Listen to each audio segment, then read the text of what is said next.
मोहन भागवत की तरफ से योगी पर हां, मोदी के उत्तराधिकारी के लिए चर्चा में योगी का नाम। आरएसएस चीफ के सामने योगी ने जो कहा उसने सनातनियों का दिल जीत लिया। भागवत और योगी की मुलाकात से विरोधी हो गए परेशान। योगी के तेवरों ने उड़ाए सबके होश। आरएसएस चीफ दिखे खुश। अब कुछ बड़ा होने वाला है क्या? योगी के नाम पर अब आरएसएस चीफ मोहन भागवत ने भी हामी भर दी है, जिसकी झलक लखनऊ में साफ देखने को भी मिली। क्योंकि जब योगी मंच से बोल रहे थे तो मोहन भागवत भी बड़े ध्यान से योगी की बात को सुन रहे थे। दोनों की इस मुलाकात ने अब देश की सियासत में खलबली सी मचा दी है। ऐसा इसलिए क्योंकि जैसे पहले मोदी को आरएसएस की ओर से लगातार मंच दिए जाते रहे, वैसे अब योगी को आगे लाया जा रहा है, जिसकी तस्वीरों की चर्चा सियासी गलियारों में भी हो रही है। लेकिन ऐसा क्यों हो रहा है? क्या सच में कुछ बड़ा होने जा रहा है? आखिर योगी ने ऐसा क्या कह दिया कि मोहन भागवत भी खुश हो गए? चलिए पूरी कहानी को समझते हैं। दरअसल लखनऊ के दिव्य गीता प्रेरणा उत्सव में ऐसा दृश्य दिखा जिसने देश की सियासत को हिला दिया। क्योंकि जैसे ही योगी मंच पर बोलने के लिए खड़े हुए, पूरा सभागार ठहर गया। लेकिन सबसे बड़ा संकेत मोहन भागवत का ध्यान था, क्योंकि पूरा भाषण वे गहरी दिलचस्पी से सुनते रहे। ये वही दृश्य है जो कुछ साल पहले इसी अंदाज में नरेंद्र मोदी के साथ देखा गया था, जब आरएसएस उन्हें आगे बढ़ा रही थी। आज वही तस्वीर योगी के साथ रिपीट होती दिखी। आपको बता दें कि कार्यक्रम में योगी ने आरएसएस की फंडिंग पर उठने वाले सवालों को जिस तेवर में जवाब दिया, उसने मोहन भागवत को भी हैरानी में डाल दिया। दुनिया के लोग आते हैं, दुनिया के एम्बेसडर आते हैं, हाई कमिश्नर्स आते हैं। वे हम लोगों से पूछते हैं कि क्या राष्ट्रीय स्वयंसेवक संघ से आप लोगों का जुड़ाव है? हम लोग कहते हैं हाँ, हम लोगों ने राष्ट्रीय स्वयंसेवक संघ में एक स्वयंसेवक के रूप में काम किया है। कहा इतना बड़ा संगठन कैसे हो गया? इसकी फंडिंग का पैटर्न क्या है? हमने कहा फंडिंग पैटर्न नहीं है, ये कोई ओपेक के देश यहां पैसा नहीं देते, यहां कोई इंटरनेशनल चर्च पैसा नहीं देता। यहां समाज के सहयोग से संगठन खड़ा हो रहा है और समाज के संगठन के लिए, समाज के लिए अपने आप को समर्पित भाव के साथ कार्य करता है और हर एक क्षेत्र में काम कर रहा है। कोई भी पीड़ित आएगा,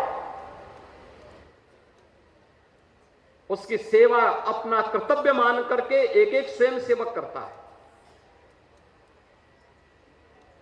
बिना ये परवाह के बगैर ये कौन जाति का है, किस मत का है, किस मजहब का है, किस क्षेत्र का है, किस भाषा भाषी का है, इसकी परवाह के बगैर पीड़ित है उसकी सेवा करनी है, उसके साथ खड़ा होना है। एक कर्तव्य मान करके सेवा को किसी सौदे के साथ नहीं जोड़ता है। याद करना, राष्ट्रीय स्वयंसेवक संघ की यही शिक्षा है कि राष्ट्र प्रथम भाव के साथ राष्ट्र के अंदर हर उस पीड़ित की मदद करना जो भारत को परम वैभव तक ले जाने में सहायक हो सकता हो, सबके साथ खड़ा हो जाना।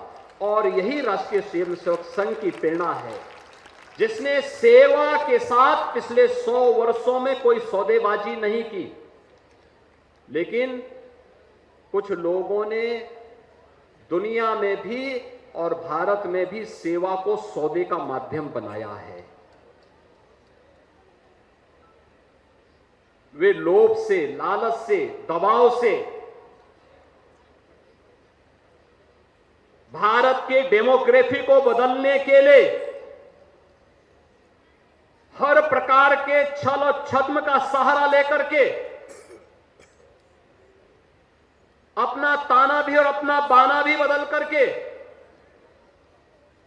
भारत की आत्मा पर प्रहार करने का प्रयास कर रहे हैं।